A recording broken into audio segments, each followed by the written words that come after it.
Nesta semana, uma nova expressão ganhou destaque na cobertura da pandemia: vírus replicante. Por causa desse tipo de vírus que estaria na vacina Sputnik V, a Anvisa rejeitou o pedido de uso emergencial desse imunizante aqui no país. Para entender melhor o que são esses vírus replicantes e quais os efeitos deles no corpo humano, nós vamos conversar agora com o doutor Ernesto Marques Júnior, que é cientista e professor da Universidade de Pittsburgh, nos Estados Unidos. Tudo bem, professor? Seja muito bem-vindo aqui ao Jornal da Manhã. Explica para a gente o que é esse vírus replicante. Bem, todos os vírus replicam, não é uma coisa anormal, no modo geral.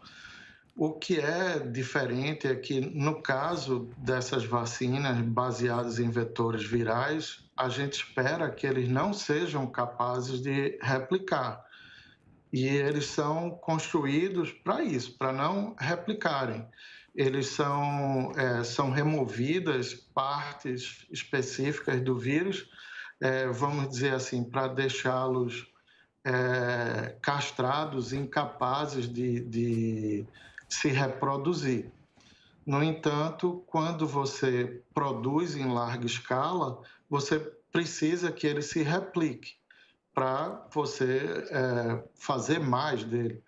No entanto, quando você replica o vírus infinitas vezes, como a gente sabe, ele pode mutar e, nesse processo, readquirir a capacidade de replicar novamente. Esse é o contexto da vacina e todas elas, tanto a AstraZeneca, Johnson & Johnson e a Sputnik, eles são feitos a partir de um vetor viral, do adenovírus, que é uma espécie de vírus, mas são tipos diferentes.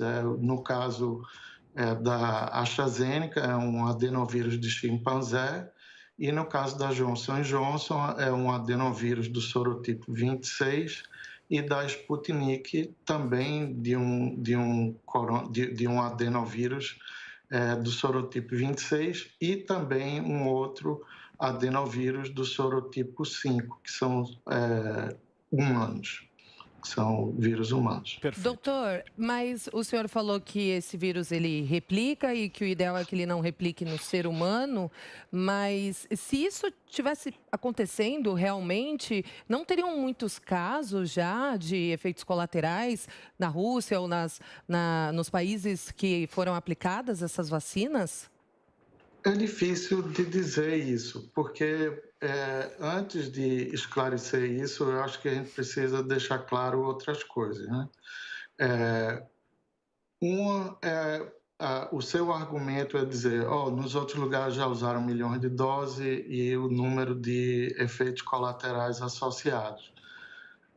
Nesse caso, não se tem ideia de, vamos dizer assim, do rigor da captação desses efeitos colaterais. Esse é um ponto. Não dá para a gente avaliar assim, de qual é o grau de sensibilidade e especificidade dos métodos de notificação. A gente sabe que no nosso país tem dificuldade, existe subnotificação de muitas coisas, a gente sabe. Então, eu não iria com argumento por esse caminho, não.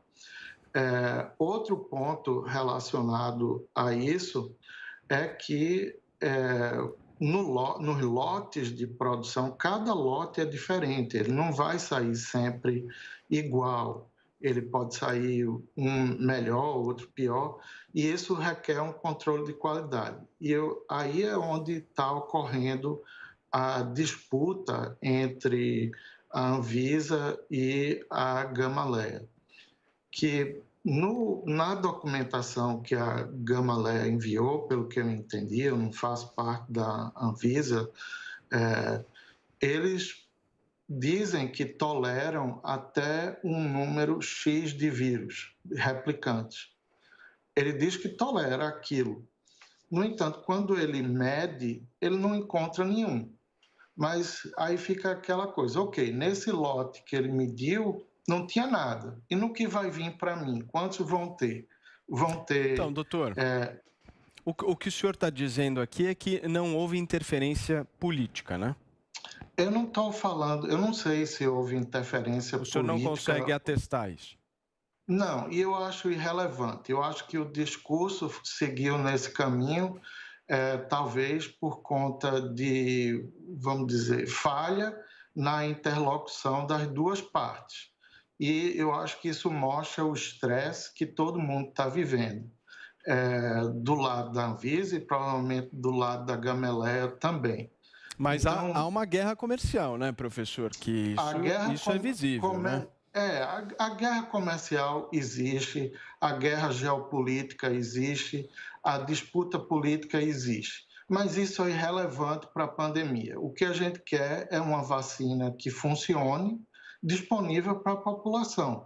É, fugir ou dar desculpas ou querer explicar a divergência por esse caminho não vai ajudar a solucionar em nada. Doutor, o senhor falou sobre lotes e eu fiquei curiosa, Isso. porque cada lote pode ter uma característica, ou de repente. Uhum.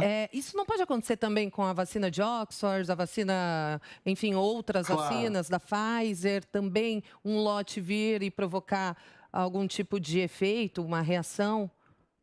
pode.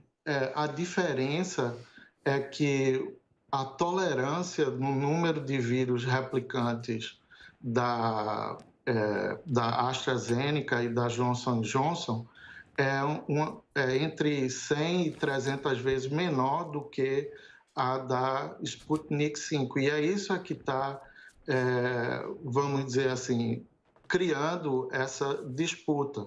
Vamos dizer, um aceita até 3 vírus replicantes por dose da vacina e o outro aceita até 3.000, algo desse gênero.